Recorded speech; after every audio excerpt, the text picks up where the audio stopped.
أرستا زينام قدمي 28 عامت 1990 عامت مرت كم زعلت بنفرتي وق إيرترا أب بيت مرت عيدر مقلم دبداب تفتصمون أب العلي حزب وجرات إسراع دزبت زلو زتبهاله قفعه وقتلت تأو نخبل ودب تنساي سرعات قانج حقي تصوعو حزب تግራይ ማለት ሕወሓት እዩ ሕወሓት ማለት እውን ህዝቢ ትግራይ ዝብል ሰረተ እምነት ፍልፍል ቀጻለ ሓደጋ ይኸውን ምህላው ተገሊጹ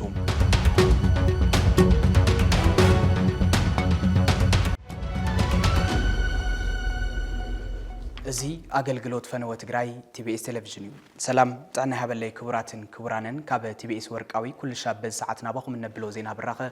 እንሆ ሰዓቱ ሓልዩ ጀሚሩሎም ንሎሚ ግንቦት 28 2018 ዓመተ ምህረት ድማ ኣብ ዝተፈላለዩ ዓውድታት ዘድህቡ ሓደሽቲ ፍጻመታት ሒዝናልኩም ቀሪብና ኣለና ኣነ ናትናኤል ፈለቀ ሓቢረኩም ክጸንሐ ሰናይ ምክትታል ፈለማ መልእኽቲ አገልግሎት ፈነወ ትግራይ ተኸታቲልና ንመለስ ምድልዳል ማእኸልነት ንብሔራዊ ክብረት ሃለዋትን ድሕነትን ህዝብ ትግራይ ኣብ ግቡእን ሓላፍነትን ነብስ ወከፍ ወዲ ብሔር ክውሰን ጠንካራ ማእኸል ማለት እውን መንግስትነት ከም ዘድሊ በተደጋጋሚ ዝተገለጸ ጉዳይ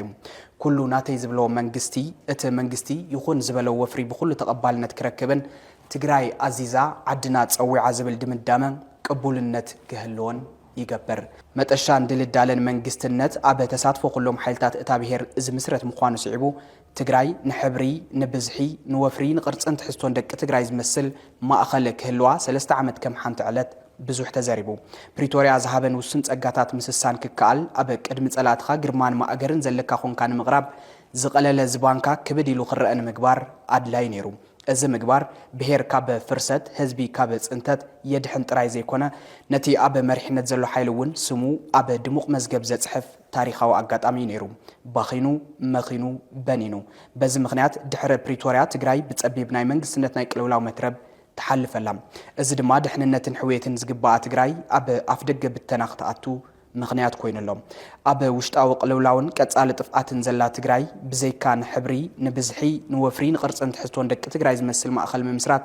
ዘላቐ ፍታሕ ዝርከቦ ኣይመስለን ንትግራይ ዝሓሊ ንትግራይ ዝመስል መንግስትነት ኣብ ምህናጽ ይረባረብ ምድልዳል ማእኸልነት ንብሔራዊ ክብረት ማሕበረሰባዊ ሓላፍነት ቲቢኤስ إذا علت أنت نذكر قدم 28 عامت 1990 عامة مرت كم زعلت نفرتي وق إيرتران بيت مرت عيدر مقالة مدبدابن بأمايت زقصرو نصوحان نموتن مقدال أكالن مدراجنن يذكر دبداب 28 جنبوت 1990 عامة مرت زي هاسس بسلا تاريخ تمهارو عيدر تراي زي كونس زي رسع بدلاو تاريخ حزب تግራይ ኮይኑ ዝተሰነደ معالتي بهراو حزنيم قبل على حزب تግራይ زي هاسس حزن أب هيوت دق زي بل سقيات زقدفت زعلت لومي انت تذكر كفاء كويناتن ጭካነ መልእኽትን بمقلاع كخون يقبأ نبل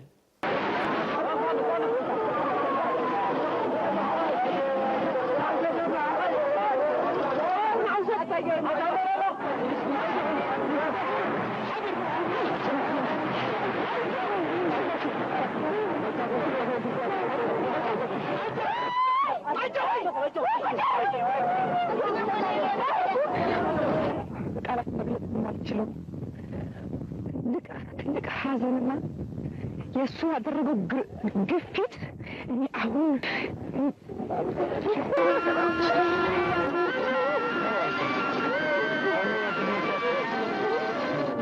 كابز زعوازين كي وصانا 28 جنبوت 1990 عامة مرت قدمي 18 عامت كم زعلت ازدخايده دبداب عيدر نبزحات ህፃናት ሰለሎ ፈጢሩ محلافو نذكر صواع هيوت كعترو ببروه لبي يقويو كابز نبروه ህፃናት عيدر كاب بسولط رب هيوت تريفهم حزي اب صبوق درجه كاب زلو حدم قداي دبداب عيدر دمصاو مسواني ابز حلف عامت غاشا تيبيس نيرو تذكروا كنكافلكم اما قال مس بوي كوينا نتمهال كنا هلخو قلع خوينا اب عيدر توقع مالتي سلازي دحر عيدر قطعت شغاغير ናብ አዲስ አበባ ማለት ከስታውሱ ተለኹሲ ንሽተይ ዩሮፕሽን እንዲዩ ናይ ሃይደር ዝነበረ ኩነታት ማለት ህፃውንቲ ኮይናሲ ኣይኮነን ብዛዕባ ውግእ ክንፈልጥስ مور ديب لخونا فلتت كواس يبلنا خمزازي زالو تكنولوجي بزح نجارات تفلتلو من معينة فلتت سلا زي نورنا يا سوينا بسفر أنا عشت نجاراتنا نفلت شع جت شع يكونن جت كنفلت سي أنا عشت نجارات كواس تلفزيون كواس عبي نجارين يرونا أنا سلازي بتعمل حماق زي نيرو قلعو نيرنا بتعمي سو أو تمرت بيتنا هلنا بعيدر نتيا زنفاريت دبديبات تدبدب تلا عقد أمانة ونيرة سلازي ما مهارتي مساي زعبيو بزح عرقتي قلعو خينا مساي بزح نقر زحلفو تعاونتي حليفهم ميتهم تقوديومنا كستاوسو تلخو بتعمي زحمن باي ذا واي بتعمي زحمن هاب متأن لعلي كابز نقرك لعلي بزح نقر يسينا نا توقعي كنا كافت كنت قوية من كل نقر كستاوسو تلخو سي كابز تمرت بيت ناوت أنا سب نفسه كترف كقوي تلو you know بدحريت النادي تدبجبة تذكروا دو متأكدو متأني جن أقطعمي فيت نفيت كافت بيت مرتي نا قوي ناسي كافت نا عيدر بيت مرتي فيت نفيت هنت أي نيرو هذا عيدر هوسبيتال كوين زلة جنا يسرحي نيرو so أو من والدات قال الصرحو نيروم ساتمون كافت فوق ناتوق ناتدربي نيروم كان حليفو مالتي كن فيت نفيتنا خالي نجار يلن اشتي جزات زهلو قال ناقينا نقوماتنا عندنا نتقام تعاطفكي سخونه ماتميا بيت نيرو افتطقو زلو جزاوتي ناتينا قدمي زاتينو انا بدحريونا مزينا توقعونا ودقو نور قلعس نيرم سلازي اب حنت كان شلو فيت نفيتي ذكراي قطا قاتلخسي قديمو من سلازاتيو قلعت كغيتلهم سومياتي نافت كان شلونا أقاطع مخيون نابزا برندا بتحس أفتها وشت جزا أفتها سالون كأتكل زابري أقاطع مي أتصور بلاتنينا تعاتي عملي يعني رامسلني أنا بدحريت نابز كان شلو نابز كرت اللغس زم دحرينا ورقلعت ودقوني أو بزح تقول صوز خبر نجارات أبى تصاونتي تصان كوينكي هم زعيم نجار مرايت تعم خبيدي زي فولتيو نجار مالتي ولا نايوجئ ترجمه تاي مالتي يوجئ زي فلت كيس ناي توجئ قداي كوينكي أفت أكل كسينكي بزحات حما نجاراتنا عيني كاب عين زي تقفو نجارات كاب حلينا زي تقفو نجارات كتستوعب التلخي بتعم حما تذكروا إني الناس لازم كاب مغلى هوسبيتال قد تانا مستحكمكم مغلى هوسبيتال تقول أتكن كمين يوستين جرنا نقول عخبيديكم أوه أخونا كلاستر بومبكم مالت أو عالم عدتات كي تقاموا استخل كذا طعم عوي الجدال اللي بطعمي خبيد مسارح مالتيسي هتعاونتن حنا كل خونا بتيتسي بتصفعي تونس كنت تعرف زين خل عدمي نبرنا عدم سلازي حزيز أبنات كابتحو زلو نجار دحر إسران قالنا عمتات تمارسو أب كالوت ناتجري هتأنا أب تجري تدقيم يومه قد جميل كحاسب كادو تفلت أبيه وتكتايس معك هو تجميل زي منه نيرة تبانا زبط حسي تكرمك نجرس أبانا زبط حنجر دقام كي دقام كريو مالتي بسرو أي منه نيرة مالت بقى زي نجر دي سي أبز حدش تولدي نحنا بتحنا نجار كي بتصح تمنيتي نيرو بقى طعمي جن حاسبة يفلت كش عخن دزي كخوني يلبس وحسب كون بسرو نطبق نجار ندخل مني نعبتخي نهزبخي نحواتكي حما نجاريت مني أنا أبا ناس تطويلو بقى تزود دعني يرو دس ملني اليوم كافت أنا توقع كافت مسحواتي وعيدر كوينة زحلف كو نجار لحالي خالا عايزنا حزي لبي يسيرني تردي خني قدم قول عسل زنوركو نجارات بدم بجيرة خجنازة بيكلني لا هزجن ما هي التموكروني أو بزحنا هي من قدي مسيسي نجارات مفلاين بتبقى مجوعاز كاب عليه زحش كسب كوينة نجارات مستنتان جمر كله عبيز خون كله أدمى وشتسي كم زعينت نجار كرت له خوف زوي أبعدي ልበይ ተሰይሩ ኣብ ልዕሊ ህዝቢ ወጀራት 20 ዓዲ ዝበፅሕ ዘሎ ዝተብሃለ ግፍዓዊ ቅትለት ጠጠው ንኽብል ውድብ ትንሳኤ ስርዓት ቃንጫ ሓቂ ፀዊዑ እቲ ውድብ ነዚ ዝበለ ኣብ ልዕሊ ህዝቢ ወጀራት 20 ዓዲ ዝበፅሕ ዘሎ ተደጋጋሚ መስካሕክሕ ግፍዓዊ ቅትለት ኣሎ ክብል ኣመልኪቱ ኣብ ዘውፅኦ መግለፂ እዩ ብ27 ግንቦት 2018 ዓ.ም ኣብ ልዕሊ ንጹሃን ወጀረቶት ነበርቲ ጣብያ ጎንካ ፍሉይ ቦታ ፍሽነ ዝተብሃለ ቦታ بعتقات جل حوحات أسكاف زخونة قفع وقت للتفتيم اللو قبل أتودب زجلت أخوينو اتحاد من إسي تقعد على كيدانو برها تقلز تبهاله شعو انت موت اتقال أي من إسي حقوس أباد والدوز تبهاله دما أب هوسبيتال عيدر آتيو أب قبيد كونتاتي ركب قبل ودب قانش حق قاليتهم زي أب العلن صهان وجرتو زفت أمزلو زبالو قتلت نمبل حمشاي جز زفت أم كمزلو زجلته أتودب بعبيو اتهزبي أرعد كان مجزاء كلن مندرات وجرات بيت مرتي وجرات موافر انسسات وجرات حرشا بوتاتات وجرات ناي عطوقات كامبن موافرن بمقبار اتهزبي كم لبو سريحو كي ينبر دقو كي يمهر بنصانه تنقساقس وفيرو كي ياتي كل من قسقاسو بمقداب نبرتو ገንዘቡ ናይ ኢድ ስልኩ بحيل እናተዘረፈ ከምዘሎ እትውድብ ገሊጹ ህዝቢ 20 ዓዲ ወጀራት መን ከም ዝኣሰሮ ንምንታይ ከም ዝተኣሰረ ኣበይ ከም ዝተኣሰረ ዘይፍለጥ እናተዓፈነ እናተወቅዐ እናተገረፈ ይርከብ ዝበለ እትውድብ በገዛ ዓዱ ኣብ ዓዱ መንበር ሲኢኑ ዝነብር ዘሎ ክብል ኣብ መግለጺኡ ጠቂሱ ስለዝኾነ ድማ ነቲ ህዝቢ ረጊጽካን ኣርዒድካን ንምግዛእ እንተ ዘይኮይኑ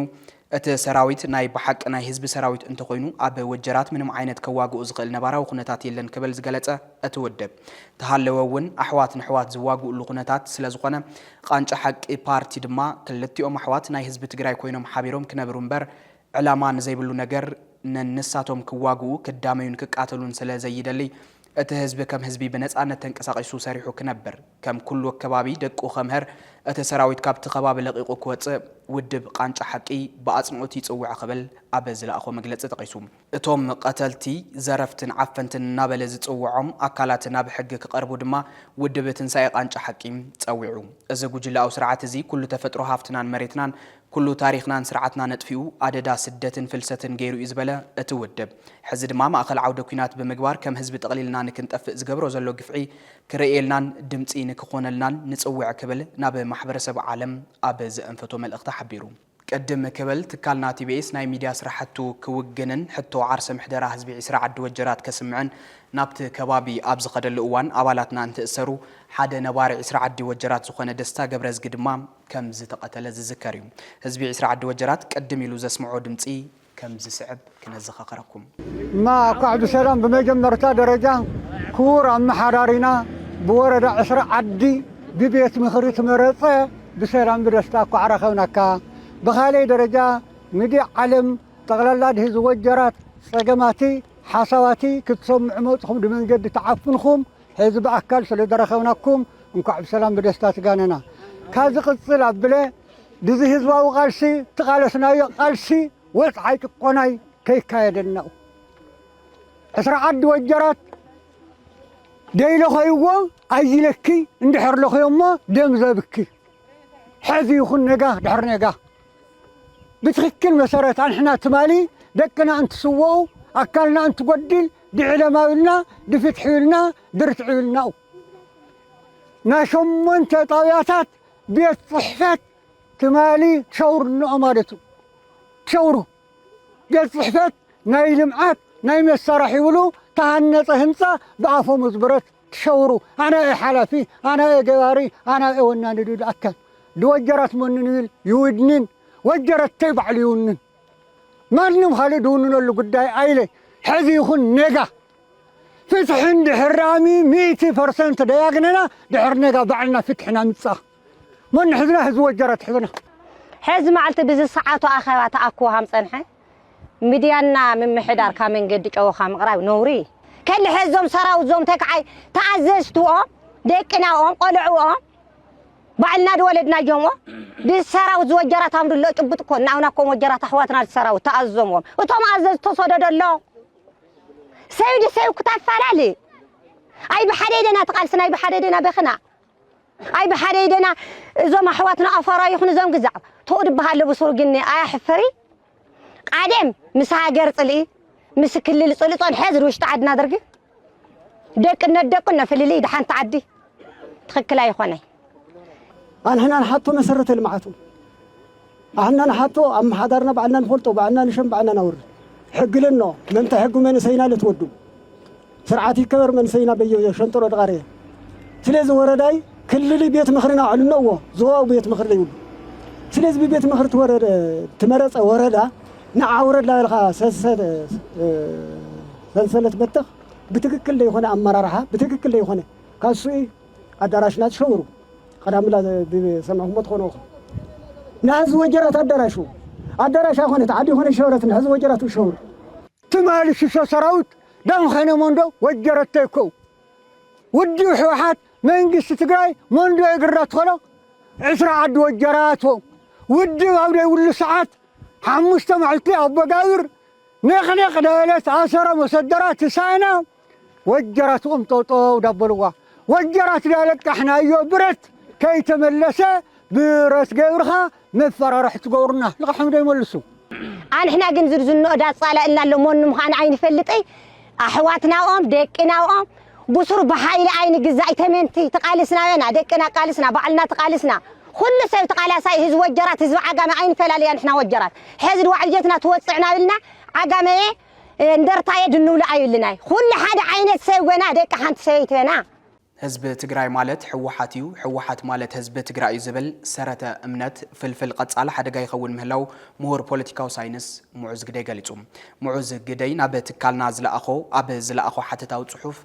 ዓብይ ታሪኻውን ስልጡንን ህዝቢ ብወርድን ቁመትን ሓደ ውድብ ኣሲርካ ምቕራብ ዘለዎ ጉድኣትን ዛጊደ ዘብጽሖ ሓደጋን የብረብ እቲ ምሁራዊ ጽሑፍ ከም ዝስዕብ ተዋዲድሎ ህዝብ ትግራይ ሕወሓት እዩ ሕወሓት ድማ ህዝብ ትግራይ እዘባህላዚ ሰረት እምነት ባርነት ይምሎ ተንታኒ ፖለቲካ ሙዑዝ ግደይ ኣብ መእተው ጽሑፉ ሓደ ሕቶ ብምልዓል ሰፊሕ መበገሲ ይቕመጥ ሕወሓት ክበሃል ከለሲ ኣየነይቲ ሕወሓት ዝብል ኣየነይቲ ናይ መዓዝ ናይ መን ሕወሓት ያ ምስ ሓደ ህዝብ ትግራይ ሓደ ትኸውን ውድብ ሕወሓት በብመዋዕላ እናተገምዐት እናተፈንጨለት እናተሓንፈሸት እናተሃደሰት እናተኸልዐት እናሰፍሐትን እናነሰትን ዝመጸት ውድብ እያ ይብል እሞ ኣየነይቲ ሕወሓት እንተበልካ ግን ቀዋሚ መንነት ይኹን ትሕዝቶ ይብላን بزيكا ملكنت مورراس ببال نتاقوال 50 لعليون عامت ودب يقمقم من ورساون كالي أبزحات سير صحف زي ملس عميق حطو أي ببال نابتا زي تقير زبلا فورمولا يحلث أبزي بهرياو زمسل نحادا بوليتيكا وخيدي جنحانت زي تقير فورمولا لا نساد ما هزب تقراي مع رأي مسحو وحات التبلي بزي فورمولا دما زخونا أكال هزب تقراي انت فتيو وانت تسأليو انت دقيفو وانت نتيقو حوحات كاب هزب تقراي زمست بمخانا زي كونس حوحات انكو ممارتن وناني ህዝብ ትግራይን ያ ካብ ዝብል ገባታ ተሐሳስባ ተበጊሶም እዮም ንሕወሓት ፈትዩ ወይ ጸሊኡ ደጊፍ ወይ ነጽጉ ዝብልዎ በባል ኣብዛ ሓደ ውድብ ምስ ዓብይ ህዝቢ ማዓረን ዕርያን ዝገብረ ተሐሳስባ ዘሎ ጉድ የብረ ንትግራይ ዝትንከፍ ንሕወሓት ይትንከፍ ዝብል ርትዓው ስነ ሞገተሎ ዝብል ጽሑፍ ሙዑዝ ግደይ እዚ ዝኾነሉ ግን ሕወሓት ዓርሱ ከምንውናት ሳልሳይ ወያነ ባይቶና ዓረና ትግራይ ዝሕሰበሉ እንትኸውን እዚ ድማ ከምቲ ኣብ እዋን ኩናት ጽንተት ዘጋጠመና ትግራዋይ ብትግራዋይነቱ ዒላማ ኣብ ዝኾነሉ እዋን ዝኾነ ውድቡን ካብቲ ኣድማሳዊ ኩውንነት ክወጽ ኣይኽእልን ብዝብል ትንታና ዝመጽእ እዩ ይብል እዚ ስነ ሞገት ግን ኩሉ ግዜ ዝሰርሕ ስነ ሞገት ኣይኮነን ኢሉ ዝሙግት ትምህር ብሓደ መልክዑ ትግራይ ኣነ እየ ኣነ ድማ ትግራይ እየ ዝብ ዓይነቱ ሓደ ውድብ ሓደ ህዝቢ ሓደ ልብ ዝብል ሻዕብያዊ عندرا زنعق قبعتين نزتدعنا ودب جن أي سرحن بلا بخالي ملكو عدما نحوحاتنا تقاومة نقلو ودب زي دقفن زي فتوان نزبون نجزار وسم بزلوه حلاوتها ودليتن بهراوي حاليوتن مخنيات قبل حزب تقراي بزورة حسر مكرات انت تزبيك وحسيلو استقالة تقراوي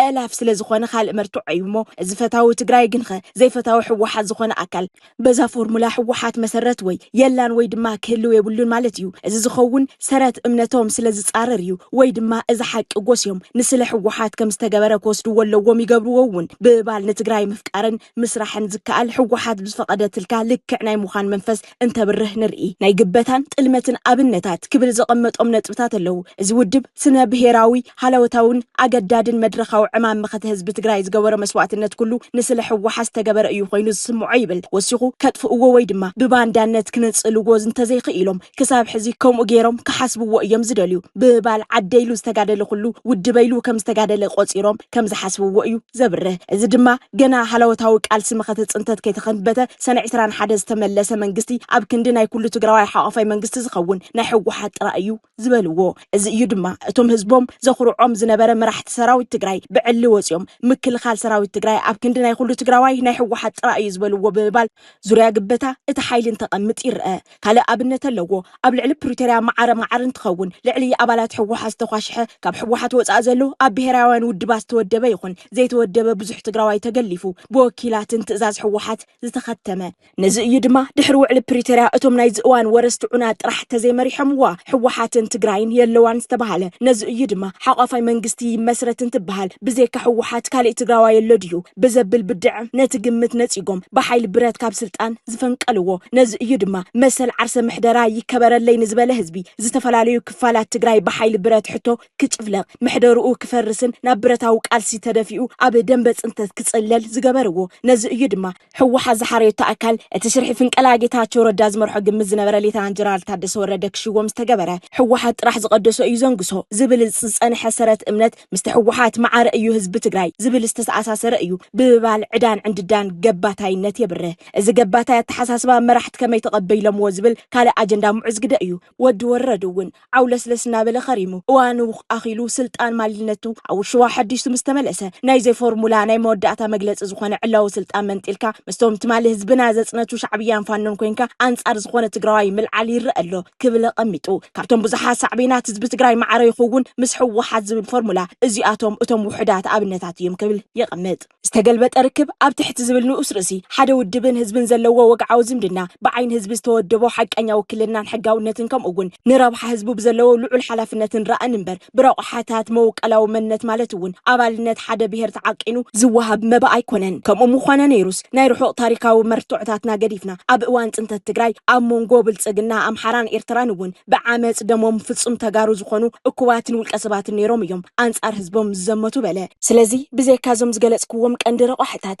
ዝምድና ህዝብን ዝኾነ ውድብን ክንዲ ጥራይ እያ ንሳ እውን መንነት ተኮር ሓደጋ እዋን ብምባል ህዝቢ እንትዝሕለካ ብኢድካ እንትሞቐካ ብማንካ እትግሕጦ ገዓት ዘይምዃኑ እትርዳእ ጥራሕ እዩ ወዲ ሰብ ኩሉ ሻብ ኣብ መኸተ ጽንተት ሃለወታዊ ቃልስን ስለ ዘይነብር እዚ ፊል ኩነታት ነቲ ኣድማሳዊ ገዛእ ስነ ሞገት ከዕብልሎ የብሉን ዝብል ምክሪ ሓሳብ ዘለዎ ሙዕዝ ኣብ መወቀላዊ መንነት ጥራሕ መሰረት ዝገበረ ዝምድና ህዝብን ዝኾነ ውድብን ኣዝዩ ትሑትን ከም ኣፍ ዝትንተን እዩ እዚ እንኳ ናይ ብሓቂ ትውድብ መግለጽታት ብሄራዊ መንነት ካብ ፕሮፓጋንዳን ላዕሊ ዘኽብሮም እንተኮይኑ እዩ እውን ይብል እቲ ትጽግመካ እትጥቀመሉ ብሄራውነት ምስሉይ ብሄራውነት እዩ ዝብሎ ኣብዚ ጽሑፍ እዚ ምፍሉይ ብሄራውነት ካብ ብሄራዊ ዕብለላ ምዝመዛን ዓፈናን ዝገደደ ሕሱም ስርዓት ግበታ ስለ ዝወልድ ሓደጋ ኣለዎ ይብል ብግልባጡ ግን ሓደ ሰብ ንሕወሓት እንተፈትዩ ወይ እንተጸሊኡ እንተደጊፉ ወይ እንተነጽጉ ንህዝቢ ትግራይ ከም ምፍታውን ምጽላእን ምድጋፍን ምጻግን ዝኾነሉ ምንም ምኽንያት የለን በለሞ ስለምንታይ እንተበልና ኣየነቲ ሕወሓት ህዝቢ ትግራይ ኣሎ እዩ ፍጹም ቀዋም ዋላ ይኸውን ህዝቢ ከም ህዝቢ ግን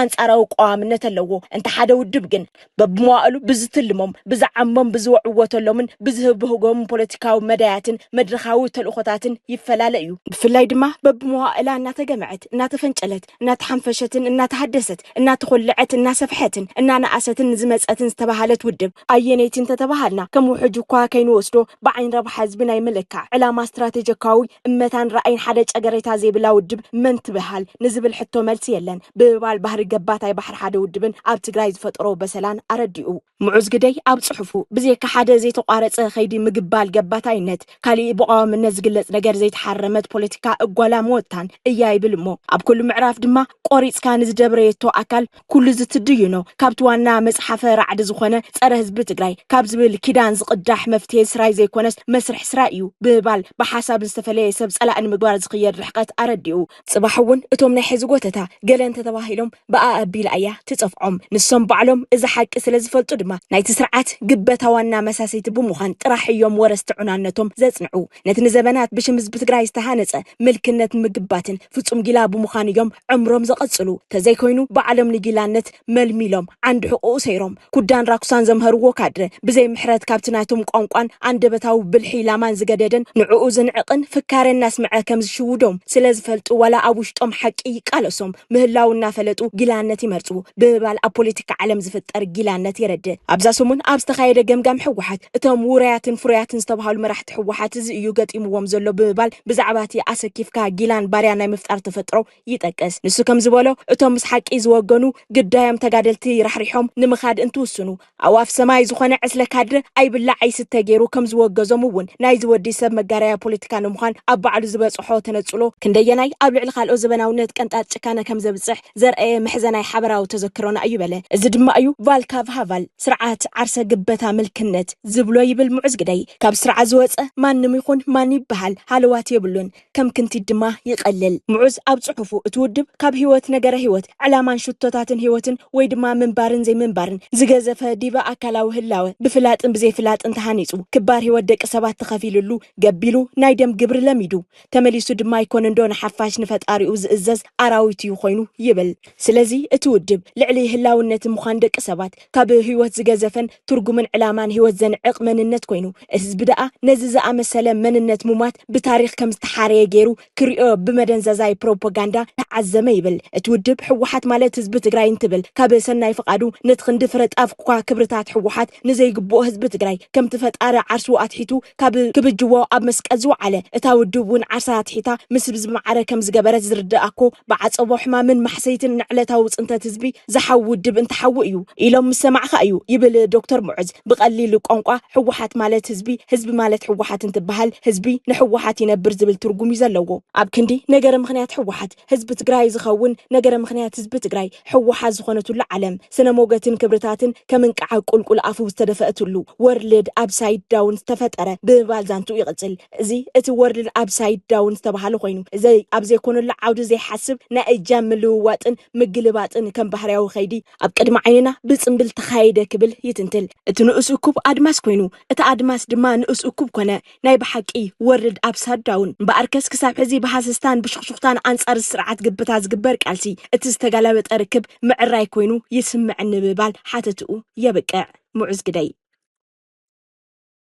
ኣብ ትግራይ ኣጋጢሙ ዘሎ ኩሉ መድያው ቅልውላው ንክእለይን ኩናትን ወረ ኩናትን ጠፊኡ ብሰላማዊ ንፋስ ክትካን ኣብ ምእካብ ዓቕሚ ተጋሩ ትኹረት ምግባር ከም ዝግባእ ብተደጋጋሚ ይግለጽ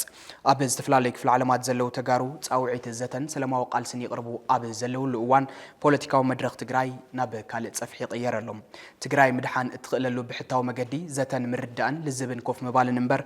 ተኽስን ጎነፅን ዘይምዃኑ ትካልና ብተደጋጋሚ ዝሰርሐሉ ዘሎ ኣጀንዳ እዩ እዚ ዝስዕብ ዝተዋደደት ሕዝቶ ሰላም ቀይሕ መስመር ህዝቢ ትግራይ ናይ ምዃኑ ዝገልጹ ወገናት እኩብ እዩ ተኸታቲልና ንመለስ ብጣዕሚ ዝገርም እዩ ኣብ ማሕበራዊ ሚድያ ሕሸት ሕማቕ ዝኾነ ብስር መሰረት ሓጢኣት ኮይኑ ኣዋጉ ቆይ ሕሸት ትዝበልኽዎ እዩ ሰባት ድዮም ፅሕፍዎ ኣለዉ ኢኻ ትብል ዝኽፉእ ፅሕፈት ዝፅሕፉ ወየውሎ በይድበልኽዎ ዓንቶ ትንቢት ኢሳያስ ምዕራፍ 10 መፅሓፍ ቅዱሳዊ ኢና እግዚኣብሔር ቃል እዩ ምክንያቱ ካብ ሕማቕ ቃላት ክንቁጠብ ኢና ዘለና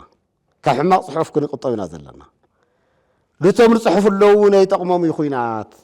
መሲልዎ እምበር ሰላም እዮም ክሕልፉ ዘለዎም እውነት እዮም ክናገሩ ዘለዎም ሕማቕ ነገር ክቋየም ኣለዎም እዚ እንድሕር ኮይኑ ለኣታተመይቲ ምቸዎም ንኹላትና ኣይምቸወና እዩ ኣብዚ ቀሪበ ዘለኹ እኮ ኣነ ከዚ ናይ ሰላም ክናገር ኢለ ምክንያቱ ኣብዚ ኮይነ ስእላ ሚድያ ከፍ ኢለ ለይኸውን ነገር ምንጋር ልባዕል ሚድያ ግን የንልካ ብጣዕሚ ሓጢኣት እዩ ልባዕል ስውን ማለት እዩ ንእሽተይ ክትነጋገር ተለካ ኳስ የግዲ ዝመልቆ ኳስ ሕተት ኳሲ ይቅርታ ኢኻ ክትሓተላ ኣለካ ማለት እዩ ክትሓት ትኽእል ኢኻ ፅቡቕ ክናገር ኣለኹ ኢልካ ኮነ ኢልካ ስኡልካ ፅቡቕ ልሕማቕ ነገር ምእፋር ግን ሓጢኣት እዩ ናይ ሰይጣን ኣተሓሳስባ እዩ ልመን ኢኸ ዚ ለምሳሌ ተጋሩ ኮይናሲ ልመን ኢና ፅናሕ ክንብሎ ብዝርቆት ሓደገኛ ዝበሃል እኮ እከለ እንድሕ ዘይጠፍአ ኣነ ይነብሪ ኮይ ሕማቕ እኮ እዚ ኣበይ እኒኦ ሃቁል ዝበሃል መፅሓፍ ኮ የለን ብስር ብዓለም ኣቀፍ ሕጊ የለ ብመፅሓፍ ቅዱስ እውን የለን እኮ ይጥፋእ ዝበሃል ፍርዲ እኮ ሕማቕ ኮይ ሓደገኛ ኮይ ካብዚ ምግባርና ዓነ ስማዕ ማዕደ ይበልፅ እከለ ስልጣን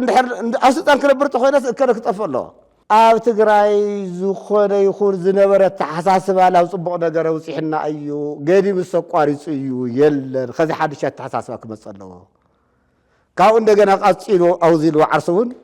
እዚ ትውልዲ ዘሎ ወጣት እውን እንድሕረይ ንሕልፈካ እንድሕሪና እዮ ናብ ዝኾነ ይኹን ምኽሪ ናብ ስልጣን ይኹን ግዛዕ ይኹን ብጣዕሚ ሓደገኛ እዩ ከመይና ይነበረ ንኽእል ማከበሊ ዝበለ እዩ ሰባት ኩሉ ግዜ ብተፈጥሮኦም ናይ ኣውሬ ባህሪ ናይ ሓይሊ ባህሪ ዝሓዙ ሰባት ኣለዉ ብተፈጥሮኦም ድማ ናይ ሰብ ባህሪ ناي سب بحري لحاز له طب ناي سب بحري لحاز له هم تخدم له زله بسلاماوي بهجاوي منجدي بديمقراطياوي منجدي كقالو سلدلي እቲ ተፈጥሯዊ አውሬ ለሆነ አተሐሳስ ዋሕድ ተፈጠረ ሰው ደማ በኃይሊ ጉልበት በጦርነት ይከድ ይልደል ስለዚህ እቲ በኃይሊ በጦርነት ምን አውሬ መንገድ ይከድ ይዝብል ለኃይሊ ሆነካ ኢና ነው ልግብ ሆነካ አያኸደካይ ካኸደካስ አይኽሊ ሁሉ ጊዜ ንዕሽ ሁሉ ጊዜ አይንሞቲ ናይ ጦርነት ጀግንነት ይውሊ በፍጹም ሰምቅታል ንብረት ሙዳብ ጀግንነት ይኹን ጀግንነትማ ናይ ልምዓቲ ተናመ ጀመረ ዛዕድ ዚያ ኮርሻው ዘኽሲ አብሊ ማና ቆያለ አብዲ ኽነት ቆያለላ ትህዝብ ኸሳ ይደሊ መጀመሪያ ህዝብ ደሊ ኮኸት ጦርነት ይኹን ትህዝብ ኸዝ ደሊ ኮን ጀራ ኮ ትህዝብ ኸዝ ደሊ ኮ ሰላም ኮ ይደሊ ልምዓት ኮ ይደሊ ዲሞክራሲያዊ ስርዓት ይደሊ አምባገነናዊ ስርዓት ኮወድቆ ይደሊ ዲሞክራሲያዊ ስርዓት ክሰፍኖ ይደሊ ልምዓት ካብዲ ኽነት ክላቃ ክናገፍ ይደሊ ናህዝብ ደሊ ዘኒ ግን هم تحنتو زوخك حيالات سب قلوت انا اوري بحر حزول مصفات ግን ላብን ላይ እንደልዩ መንገድ ይገልሁም ነው ላብን ላይ እንደልዩ መንገድ ስለዚህ ህዝብና ንቃህ እምቢ ለጦርነት እምቢ ለኹናት በል ተዋና ዝኽልት ኃይሊ የማን ይሁን ብጸጋም ክልጥ ሓደ ይኸውን ብርሃን ጸልማትን ሓደ ይኮነን ፈጣርን ሰይጣንን ሓደ ይኮነን ስለዚህ ሓደ ትክክል ተየማኒ ትክክል ታየማን ግን መን ይሕዝዋ ዝብል ነገር ግን ምፍላጥ ከልየና እዩ ስለዚህ ምስቲ አብየማን ዘሎ መንገድ ሐቅ ዘሎ መንገድ ዕርቅ ዘሎ መንገድ ሰላም ዘሎ መንገድ ሓድነት ዘሎ ሒዝና ክንጓዓዝ ዘለና ኩሉ ኣብዚ ኣኸ ዓስል ዝግብኦ ብዛዕባ ትሕሉፍ است تجري سي أبز حلفه ولا تناي إثيوبيا ጦርነት እኮ ንዘነበረ 20 ዓመታት አይ ኩናት አይ ሰላም ኩይነሩ ስለዚህ ምንም እኽታይ ነበረን ቅድሚ ዝነበረውን ከምኡ ሓያል ጦርነት ይነሩ ህዝቡ ነብ ጦርነት ኣለና እንታይ ዝገበረ ህዝብ እዩ ንዝኩሉ ዓመታት ሰላም ዘይረክብ ሓደ ወላድ ክዛረቡ ሰሚዐ ነይረ ናይ ትግራይ ህዝብ ሲ ካብ ኦሮሞን ካብ አምሓራን እኮ መበለጸ ነይሩ ይመስልኒ ይብሉ ንምንታይ ኩሉ ጦርነታት በየኒ መጽኡ ዝብል ካብ ሓደ ተንብብ ከለኻ ትረኽቦ ብሙሉእ ናብ 36 ናብ 38 ጦርነታት ብትግራይ ድርብሽ በሎ ጣልያን በሎ ቱርክ በሎ ገለ በሎ ኩሉ ስለዚህ ኣብዚ ኩሉ ጦርነት ተሳታፍ ዝነበረ ድማ ናይ ትግራይ ህዝቢ እዩ ካሊ ምናልባት ድሓር ስዒቡ ሓጊዙ ኸውን ይኽእል ዝተወፅኦ ይነበረን እኳ እንተዘይበልኩ ኣብዚ ሓገን ኣብ ትግራይ እዩ ትመሬት እውን ትግራይ እዩ ተዋጋኢ እውን ትግራይ እዩ ولا تنا إيرترا ጦርነት እውን ንባዕላ ተመጀመሪያ ዝዓገተ ናይ ትግራይ ሚሊሻ እዩ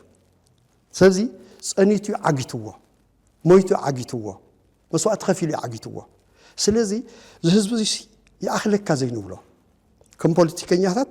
ከም መንግስቲ ከም ሃይማኖት መራሕቲ ንምታይ ዝኣኽለካ ዘይንብሎ ንምታይ ዘይነሓዝነሉ ንምታይ ዘይንጭነቐሉ እንታይ ዝገበረ ህዝቢ እዩ ቡቲን ኮይና ናተይ ትኩስ ናተይ እምባ ንበሃል ስለዚህ ዝኽልተ እምባ እዚ ናብ ሓደ እምባ ነምፃዮ ናይ ትግራይ እምባ ናይ ሓድነት እምባ ካብ ዜና ወፃኢ ኣብ ርእሰ ከተማ ሶማልያ ናወስኸ ዝኸይድ ዘሎ ዓመት ስዒቡ ኣብ ዝቕፅሉ መዓልታት ዝውሰዱ ውሳነታት ኣብ ምርግጋእን ሓድነትን እታ ሃገር ልዑል ጽልዋ ከሕድሩ ከም ዝኽእሉ ኣብ ሞቃዲሾ ዝርከብ ኤምባሲ አሜሪካ ጠንቂቁም እቲ ኤምባሲ ሎሚ ንግሆ ኣብ ዘውፅኦ መግለጺ ኣብ ሞቃዲሾ ዝካየድ ዘሎ ዓመፅ ሸለልተኝነት ዝተመልኦ ክብል ገሊጹ ኣሎ ብኹሉ ወገን መራሕቲ ሶማልያ ምርግጋእ ናይ ምሕላውን ፍልልያት ብሰላማዊ መገዲ ናይ ምፍታሕን ሓላፍነት ኣለዎም ዝበለ እቲ መግለጺ ኣብ ዝቕፅሉ ሰዓታትን መዓልታትን ዝውሰዱ ስጉምትታት ኣብ ድሕነት ሓድነትን መጻእን ሶማልያ ነባር ሳዕቤን ክህልዎ ይኽእል እዩ ክብል ወሲኹ ገሊጹ ብ27 ግንቦት ክካየድ ተሓሲቡ ዝነበረ ሰልፊ ተቃወምቲ ኣብ ዝለዓለ ፖለቲካ ወጥሪ ኣብ ዝነበረሉ እዋን ብ26 ግንቦት ኣብ ገለ ክፋል ከተማ ሞቃዲሾ ከቢድ ግጭት ምልዓሉ ዝፍለጥ እዩ ዝበለ እቲ መግለጺ እዚ ናዕቢ ካብቲ ድሕርቲ 7 ግንቦት 2018 ንፕሬዚደንት ሓሰን ሼኽ መሐመድ ዕድመ ስልጣን መብቅዑ ስዒቡ ዘናዊሕ ቅዋማዊ ምምሕያሽ ስዒቡ ዝተለዓለ ፖለቲካዊ ቅልውላው ዝምንጩ እዩ ተባሂሉ ተቃወምቲ ጉጅለታትን ገለ መራሕቲ ዞባታትን ነቲ ስጉምቲ ዘይሕጋዊ ብምባል ክኹንናን ከለዋ መንግስቲ ንዲሞክራሲያዊ መስርሕ የዳኽምን ተኣማንነት ዘለዎ ምርጫ ይድናጉይን ክብሉ ከሲሶም መንግስቲ ሶማል ነቲ ብተቃወምቲ ዝቀረበ ክሲ ብምንጻግ ምስ ተቃወምቲ ዝተኣሳሰሩ ዕጡቃት ጉጅለ ንመደብራት ፖሊስን ናቁጣታት መፈተሽን ብከቢድ ኣጽዋር መጥቃዕቲ ብምፍጻም ናብ ሲቪላዊ ከባብታት ከም ዝተኮሱ ገሊጹ ب28 لكاتيت إذا عمت أب تهران بمتقعت نفرت هيوتو كحلف الزقالة آياتولا علي خاميني سنسرعت كبرو دحري 4 ورحي أب ورح سنة كايدو تبعيلهم أب تاريخ ما أقلاي مبراغ زعابي سنسرعت كبري علاو كم زخون زتنقر اللنتخون أت ب28 لكاتيت كل تشحن 26 أب تهران أب زركب منبر جزءون بيت صحفتون بزدفن وحبرا ومتقعت نفرتي مس سدروز تقتلم ود 86 عامت لعلواي مرحة إيران آياتولا الخاميني بمسرة أزي أتي نايمود أتا مرحة إيران تباهيلو زتكس خاميني أب تقاتي أب مشهد زركب فلوت بيت أمنة إمام رضا كقبري تباهيلو كما جلال حلوى صورة إيران أتا عبيس نسرعات كبري كباب عسران حدن سنة كلتشن عسران شدشن كجمر مخانون أب تهران قومن مشهدن نسلسته معلتات تسأن حاجر لخس نسرعات كبر كايد مخانون بمليونات زقصروا إيراناويان دما كساتفو تثبيت كم زقبرن قالتهم بمسرة حبريتا سب مزي تهاجر أبت تاريخ أو سنسرعات كبري لعل 20 مليون سبات كساتفو تثبيت كم زقبرن الزدما أب زمنا وتاريخ ود سب اتزعبي حزباو متأخاب كخون كم زقلن يقلت الله أب مودة زينة TBS TV سرع فنوا كابز جمر الأوان فلمو ببورحو فلينا يتخرط أنفتنا نتسرى زينان مدباتن كاريتو أب مفنا متصنحي ذكر إذا حزنا يزلنا ورح جنبوت أب تجراين زحلفوا حموش عمتات زقت سألوا عبيت زباو تجمعات حزون صفحات عمقة وسيخهم يخدم هلاهم صعبوا يفرز زلوا خبر بهر يعزز زلوا دموق تاريخني بتنزلوا من نتاو باتان سقات كوينات تحويس وكفت رزق الودكات أب مقرام زدها بقوينو نهار كوينات نمكل خالن بايتا سلام نمسفحن كمتشو أب مأكاب عقمن مكل خال كفافة لحسابن كتسمديو بار له قانون بوليتيكياتاتن اتا منغستنت اتتقلب زلا تግራይ ጸገም ትግራይ أب ትግራይን بدق ትግራይን أب كندنم إلاين فتان حق ترقات قليون سمين قليون دبوب تفناجلو نهار بوليتيكانا بتقارنوتات بتخنتات ربح حزب حزوم بزخدو نصاتن زغلص كوينلو أبز خمس زبله مفنيጫል متخان مدففان ጸገም محدران كابول قسب كسبت كالات زرأ زلو سفيح ناي فرستن بخنتن حدقا دمر وصيتو مبدال ربح حزبن مغدال كبر بهيرن كوينيو زخيد زلوم تግራይ ካብታاتያቶ ዘላ ኩሉ መዳው ጸገም ክትወጽን ህዝብና ናብ ግቡእ ክብሩ ክምለስን ኣብ መንጎ ኣሕዋት ዝህሉ ሰነያ በዚ ሓድነት ከሰስን ኣብ ዝገብሩ ተረኻት ኣድሂብካ ምስራሕ ኣድላዩ ይንብል ተረኸ ሚድያን ኮሙኒኬሽንን ረብሓ ዓድን ህዝብን ብዝኸውን መገዲ ኣማእዚንካ ብምምራሕ መጠሻ ህዝባዊ ባይቶ ትኹረቱ ናብ ዝገበረ ኣንፈት ቃልሲ ንምእታው TBS ጠቕላላ ዜናን መደባቱን በዚ ዝተቃነዩ ክገብር እዩ እዚ ፍሉይ ኣገዳሲ ኣጀንዳ እዚ ንሎሚ በዚ ሓሳብ ክነልዕሎም ትግራይ ዝሕዚ ሰዓት ኣብ ንቡር ኩነታት ኣይኮነትን ዘላ ኣብ ንቡር ኩነታት ኣይኮነትን ዘላ ክንብል ከለና ድማ ቶም ጸገማት ናብ ደገ ይነውፃዩ ኤክስተርናላይዝ ይንግበር ኣብ ደገ ጸላእቲ ከም ዘለውና ሕቶ የለን ብልጽግና ዝበሃል ጀኖሳይድ ዝፈጸመ ሓይል ኣሎ زي صلاة تግራይ እዚ ቁጥር ሓደ ጸላ ኢልካ ንህዝቢ ትግራይ ኣይትነግሮን ንቀባሪ ተርዶን ሻዕብያ ዝበሃል ጸላ ኣሎ ጀኖሳይድ ዝፈጸመ እዩ እዚ ፈታዊ ኢልካ ውን ህዝቢ ትግራይ ከተታልሎ ይትኽእልን ንቀባሪ ተርዶን እትዋና እዞም ናይ ደገ ሓይልታት ተኸላኺልናስ ዓርስና ኺኢልና ጠጠው ከይንብል ዝገብረና ዘሎ ኣብ ውሽጥና ዘሎ ድኽመት ብዘይ ንሕስያ ንቃለሶ ናይ ትግራይ ዝበሃል ኦሙን ቅቡል ዓቕሚ ዘለዎ መንግስቲ ንፍጠር ናይ ውሽጥና ነፅር ክብል ይደሊ